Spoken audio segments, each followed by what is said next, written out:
Howdy, Andy Long here, guitarist out of Dallas, Texas, working guitar player. Today I'm going to talk about the major scale. And this is something that I didn't really learn in my early years of guitar playing. I've been playing in a couple of bands and working 2, 3, 4 nights a week in Southern California. I've been playing guitar for 10 or 12 years. I was a master of the minor and major pentatonic scale, but I found that as the songs got more and more complicated, there were notes that just didn't follow in those pentatonic scales, and I was just like, what is this? And I was playing with another guitar player, just a masterful guitar player, Jim Madison, out in North Carolina now, and he had this innate ability to be able to hear a song and just hear the intervals and just play it right off the bat. And I'd scratch my head and I'm like, how do you do that, man? And he said, well, he goes, I took lessons and I learned the major scale and I learned the intervals and the chords that fall on each interval of the major scale. And now I was like, what is that?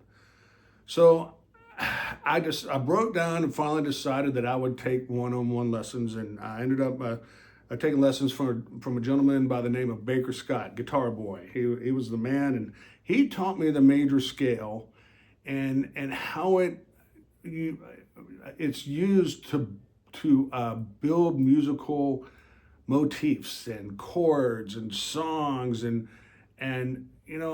once I got that in my head and I understood the major scale and the chords that fall on the major scale, it just opened up a whole new world for me as a guitar player, and my guitar playing just started improving at a much faster rate, and my understanding of music in general just skyrocketed, really. So we're going to talk about the major scale in the key of A, the people's key, as Greg Koch calls it. We'll go to the 5th fret of your 6th string, the low E, and that's the root. So the root of that scale is, of course, the key of A,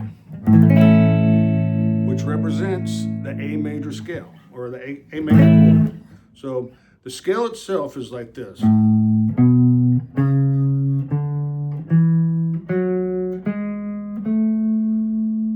Back to the root.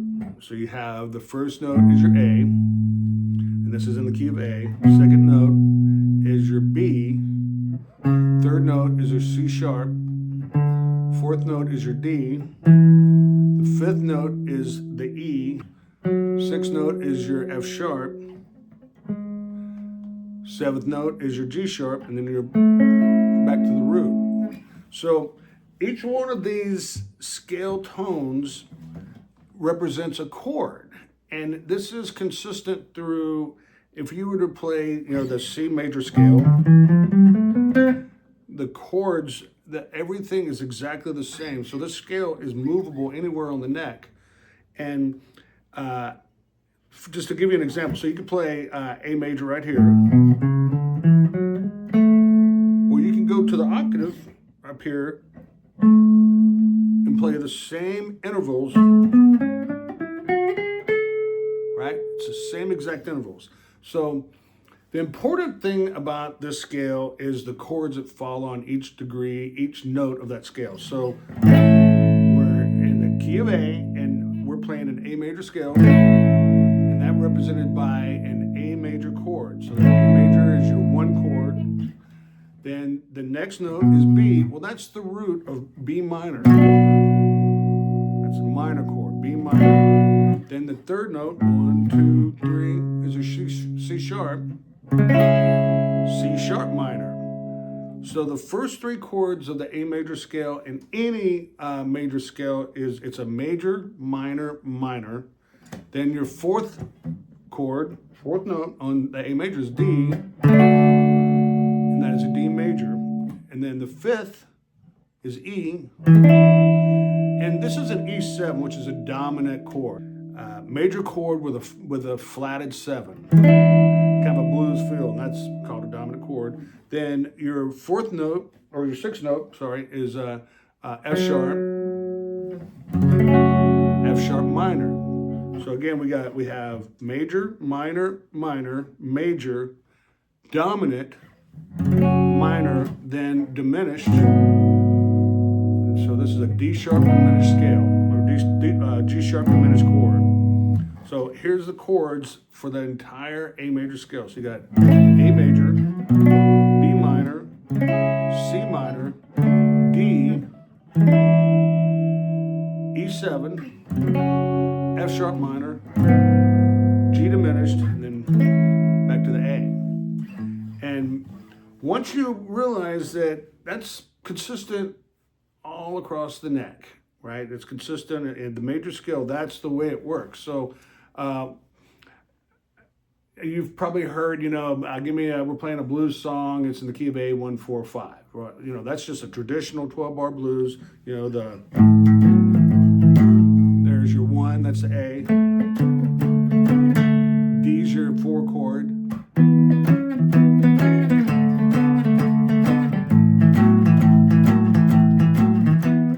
So that's a 1, 4, 5, right? And then we're just basically playing the A, the D, and the E. Because the A is the one of the A major scale, the D is the 4, and the E is the 5. So just to take a little bit step further, I did some studio work not too long ago, and I recorded some stuff on a original song of a friend of mine, and it had a few more. It's quite chordy, but he charted it out with numbers, right? And the number chart on it was key of A. 1, 3, 4, 1, 3, 4, 2, 5 was the verse. So I'm like, okay, what's the key of A? So I know there's an A, that's the 1. The third chord was a C sharp minor. 4 chord was a D, back to the 1. And then it went back to the 3 chord, 3, C sharp minor, 4 is your D, and then it went to a 2, 5, which is like B minor to the E7, and then I did that 2 times, and then the chorus came in. The chorus was 4, 5, 6, 3, 2, 5, 1, 5.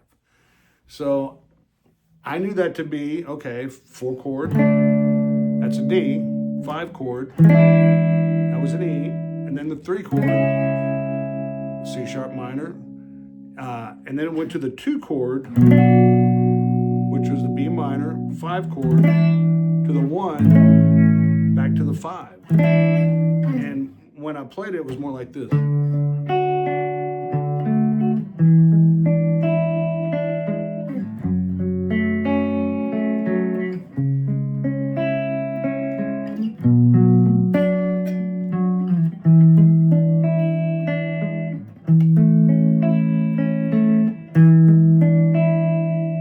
And then back to the verse.